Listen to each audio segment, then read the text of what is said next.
Okay, so now we're gonna do some flag work. One of the things that you'll notice is like this flag is humongous. It's not a small little teeny tiny flag.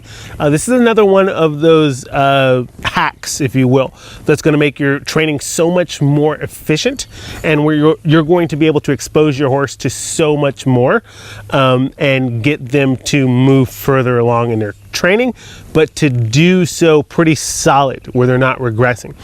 The reason being with these big flags is, I mean, they're really getting exposed to a lot of desensitizing, right?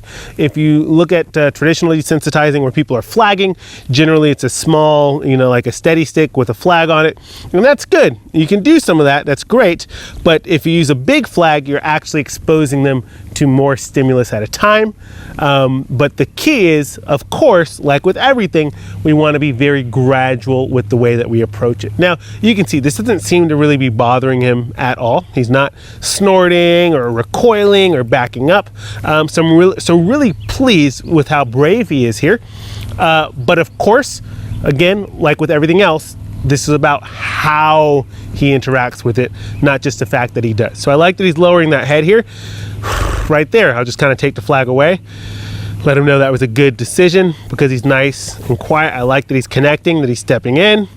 Very good. So what I'm going to start with is I really want to show you that process of being very gradual. So I'm going to start by desensitizing out away to the side. The other thing too I want to show you about these flags, which are pretty cool, is these flags also stake into the ground. So you can use it like I'm using it now to desensitize, but you can also take that flag and you can jab it into the ground, and then that way you have something to send them around or through if you have a couple of them. So it's pretty multifunctional in that way. All right, so with their gradual desensitizing, I'm going to start by kind of just adding a little bit of pressure, and I'm going to stand off to his side, keep that hand up high, make sure he's tipped into me, paying attention there.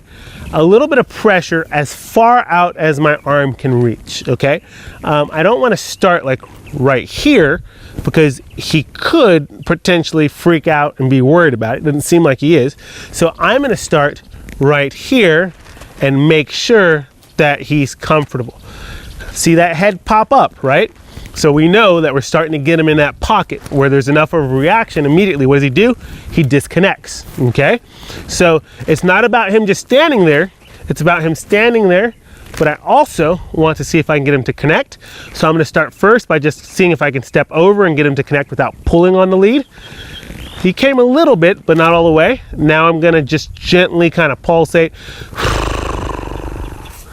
Good boy. So I take the pressure away, let him know that he made a really good decision by connecting with me. He moved away here. Again, I'm gonna start with tipping that nose back towards me. There, good boy. I'm gonna really let him kind of ground here, so I'm just gonna take a moment here, let him relax. Up, let me get him back tipped over this direction.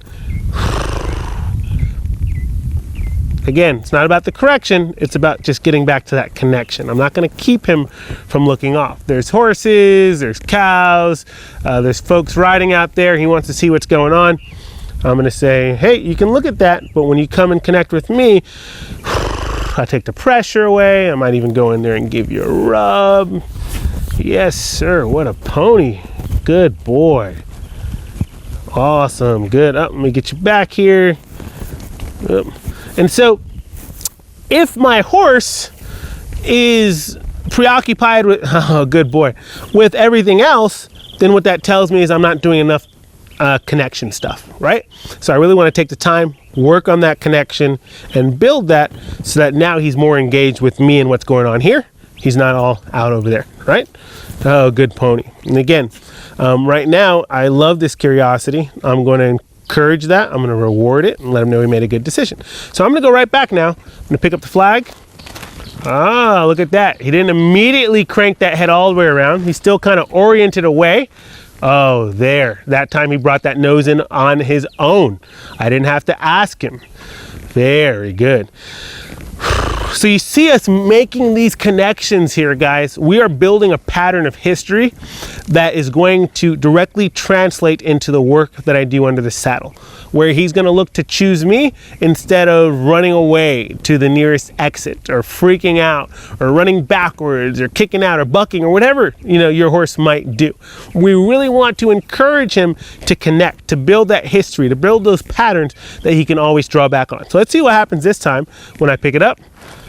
He picks up that head a little bit. Immediately he comes back in and connects with me.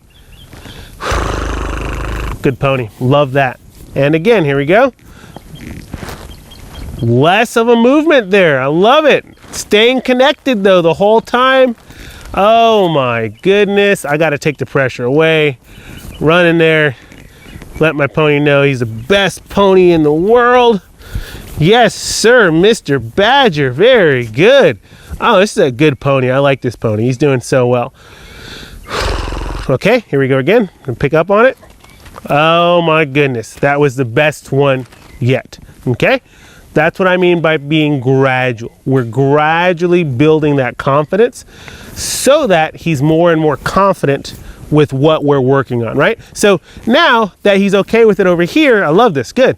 I can bring it in a little closer, right? Now watch what happens when I bring it closer. He actually did better than I anticipated. I thought he would pop that head up, but he's actually handling it well. And the reason for that, no, we got disconnected, but the reason for why he's handling it so well, it's because he's learning that when he connects and stays connected, that there's actually going to be less to worry about. What a pony. Good boy. So eventually we'll bring it all the way in and gradually get closer and closer. Now again, he seems to be handling this really well. So I can actually go in here now and start to touch him with this, okay? But if you have a horse that's really spooky when you're doing it out here, by no means, I don't want you going in there and touching him with it yet. Gradually get closer and closer and more relaxed with it until it kind of inadvertently touches them and they're handling it okay. And then gradually go in there as you're taking a deep breath, begin to love on him, touch him with it. Now, remember, as you go through the exercises that we have for this, you're going to find and see different instances with different types of horses where I'm showing you different approaches. Some of the horses are like, heck no, I want nothing to do with that flag. But it doesn't matter whether they're acting the way Badger is, where he's accepting it pretty well, or whether they're like straight freaking out. Again, pay attention to the connecting, right? Making sure that every step of the way that we're focusing on keeping him connected, because even though he's not moving his feet, he keeps getting disconnected every now and again. Yeah, good boy. I want to pay attention to that and keep him kind of in the process and keep him connected. So when you go in there and you rub him, you're just going to go through and then of course make sure that you can rub him all over his body with it.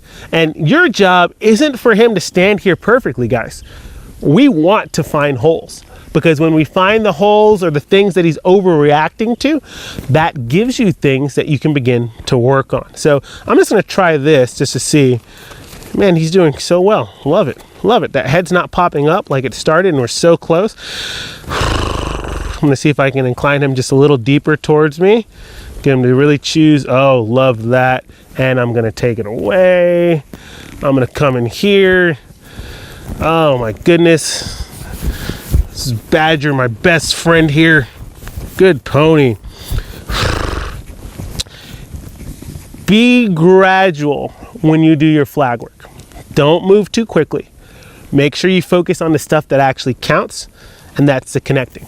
And if you do that, you and your pony are going to end up doing so well, and you're going to continue to build his trust every step of the way.